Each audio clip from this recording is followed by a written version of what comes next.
JP. Patil ಜೈಲಿಗೆ ಹೋಗ್ತಾರಾ ಅಥವಾ ಗಾಯತ್ರಿ ದೇವಿ ಜೈಲಿಗೆ ಹೋಗ್ತಾರಾ ಅನ್ನೋ ಪ್ರಶ್ನೆಗೆ ಉತ್ತರ ಸಿಗ್ತದ.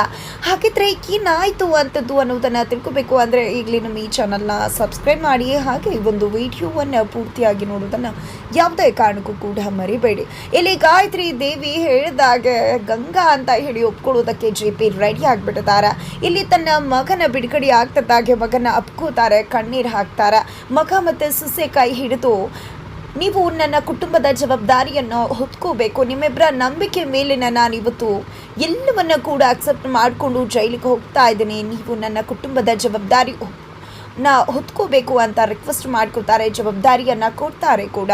ಭಾರ್ಗವಿನ ನನ್ನ ಸೊಸೆ ಅಂತ ಅಂದ್ಕೊಂಡಿಲ್ಲ ನಾನು, ರವೀಂದ್ರ ನನಗೆ ಕೊಟ್ಟಿದ್ದು ಸೊಸೆನಲ್ಲ ಮಗಳನ್ನ ಅಂತ ಹೇಳಿ ಜೆ.ಪಿ. ತಿಳಿಸ್ತಾರೆ. ಆದರೆ ಭಾರ್ಗವಿ ಮಾತ್ರ ಅಲ್ಲೂ ಕೂಡ ಹೇಳ್ತಿದ್ದಾಳೆ, ನನ್ನ ಮಾವನನ್ನು ನಾನು ಬಿಡಿಸ್ಕೊಂಡು ಬಂದೇ ಬರ್ತೀನಿ ಅಂತ.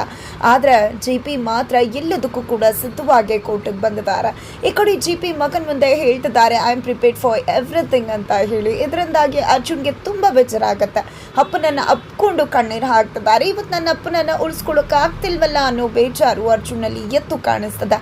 ಆದರೆ ಅತ್ತ ಕಡೆ ಭಾರ್ಗವಿ ಮಾತ್ರ ಯಾವುದಕ್ಕೂ ಜಗ್ಗದೆ ಕುಗ್ಗದೆ ಬಗ್ಗದೆ ಶಕ್ತಿ ಪ್ರಸಾದ್ ಹಾಗೆ ಆರ್.ಕೆ. ಗಾಯತ್ರಿ ದೇವಿ ಮುಂದೆ ಬಂದು ನಿಂತಿದ್ದಾರೆ. ಅಲ್ಲಿ ಆರ್.ಕೆ. ಭಾರ್ಗವಿ ಸುಮ್ಮನೆ ಇಲ್ಲಿಂದ ಕೋರ್ಟಿಂದ ವಾಪಸ್ ಮನೆಗೆ ಹೋಗೋದು ಒಳ್ಳೇದು, ಸುಮ್ಮನೆ ಏನು ಪ್ರಯೋಜನ ಇಲ್ಲ, ಕೋರ್ಟಿಗೆ ಬಂದರೆ ಸೋತು ತಲೆ ತಗ್ಗಿಸ್ಬೇಕಾಗತ್ತೆ ಅಂತ ಹೇಳಿದಾಗ ಯಾರು ಹೇಳಿದ್ದು ನಾನು ಸೋಲ್ತೀನಿ ಅಂತ, ಸೋಲಿನ ರುಚಿಯನ್ನು ಯಾರಿಗೆ ತೋರಿಸ್ತೀನಿ ಅನ್ನೋದನ್ನು ಕಾದು ನೋಡ್ತಾ ಇರಿ ಅಂತ ಹೇಳಿ ಮತ್ತೆ ಭಾರ್ಗವಿ ಇಲ್ಲಿ ಗಾಯತ್ರಿ ದೇವಿಗೆ ತಿರುಗೇಟನ್ನು ಕೊಡ್ತಿದ್ದಾರೆ. ತಿರುಗೇಟನ್ನು ಕೊಡೋದ್ರ ಮುಖಾಂತರ ಇಲ್ಲಿ ಗಾಯತ್ರಿ ದೇವಿಯಲ್ಲಿ ಭಯ ಹುಟ್ಟಿಸ್ತಿದ್ದಾರೆ. ಹಾಗಿದ್ರೆ ಕೊನೆಗೂ ಇಲ್ಲಿ ಕೋರ್ಟ್ಗೆ ಎಂಟ್ರಿ ಆಗ್ತಿದ್ದಾಗೆ ಶಕ್ತಿ ಗಾಯತ್ರಿ ದೇವಿಯ ಪ್ಲಾನ್ ಉಲ್ಟಾ ಹೊಡೆದು ಭಾರ್ಗವಿ ಮುಂದೆ ಗಾಯತ್ರಿ ದೇವಿ ತಲೆ ತಗ್ಗಿಸ್ಬೇಕಾಗತ್ತ.